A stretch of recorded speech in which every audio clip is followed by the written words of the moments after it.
ನಮಸ್ಕಾರ, ಇದು voice of Vijayanagara.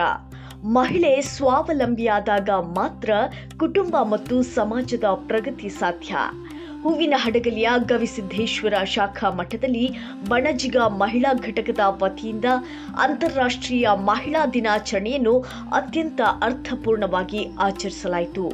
ಮಹಿಳಾ ಸಬಲೀಕರಣದ ಸಂದೇಶ ಸಾರಿದ ಈ ಕಾರ್ಯಕ್ರಮದ ಪೂರ್ಣ ವಿವರ ಇಲ್ಲಿದೆ ನೋಡಿ. ಕಾರ್ಯಕ್ರಮವನ್ನು ಉದ್ಘಾಟಿಸಿ ಮಾತನಾಡಿದ ಸಂಗೀತಗಾರ್ತಿ ಗೀತಾಂಜಲಿ ಅವರು ಮಹಿಳೆಯರ ಸಮಾನತೆ ಮತ್ತು ಹಕ್ಕುಗಳಿಗಾಗಿ ನಡೆದ ಹೋರಾಟಗಳನ್ನು ಸ್ಮರಿಸಿದರು.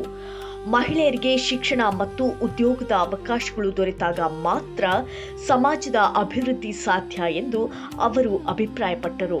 ಇದೇ ವೇಳೆ ಧರ್ಮಸ್ಥಳ ಸಂಘದ ಸಂಯೋಜನಾಧಿಕಾರಿ ರೇಷ್ಮಾ ಮಾತನಾಡಿ, ಮಹಿಳೆಯರು ಸ್ವಾವಲಂಬಿಗಳಾಗುವುದರ ಜೊತೆಗೆ ಕುಟುಂಬದ ಬಾಂಧವ್ಯ ಕಾಪಾಡಿಕೊಳ್ಳುವುದು ಮುಖ್ಯ ಎಂದರು. ಕಾರ್ಯಕ್ರಮದ ಪ್ರಮುಖ ಆಕರ್ಷಣೆಯಾಗಿ 100 ಹೆರಿಗೆಗಳನ್ನು ಮಾಡಿಸಿದ ಹಿರಿಯ ಸೂಲಗಿತ್ತಿ ನಂದಿಹಳ್ಳಿ ಯಮುನಮ್ಮ ಅವರನ್ನ ಸನ್ಮಾನಿಸಿ ಗೌರವಿಸಲಾಯಿತು. ಅಲ್ಲದೆ ಸಮಾಜದ ಮಹಿಳೆಯರಿಗಾಗಿ ರಂಗೋಲಿ ಸ್ಪರ್ಧೆ ಮತ್ತು ವಿವಿಧ ಕ್ರೀಡಾಕೂಟಗಳನ್ನು ಆಯೋಜಿಸಿ ಬಹುಮಾನ ವಿತರಿಸಲಾಯಿತು.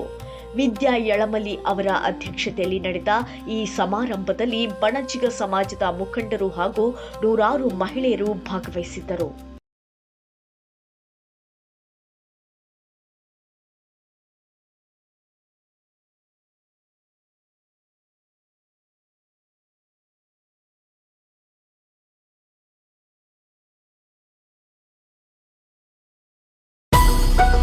ನಿರಂತರ ಸುದ್ದಿಗಾಗಿ ನೋಡ್ತಾ ಇರಿ ವಾಯ್ಸ್ ಆಫ್ ವಿಜಯನಗರ.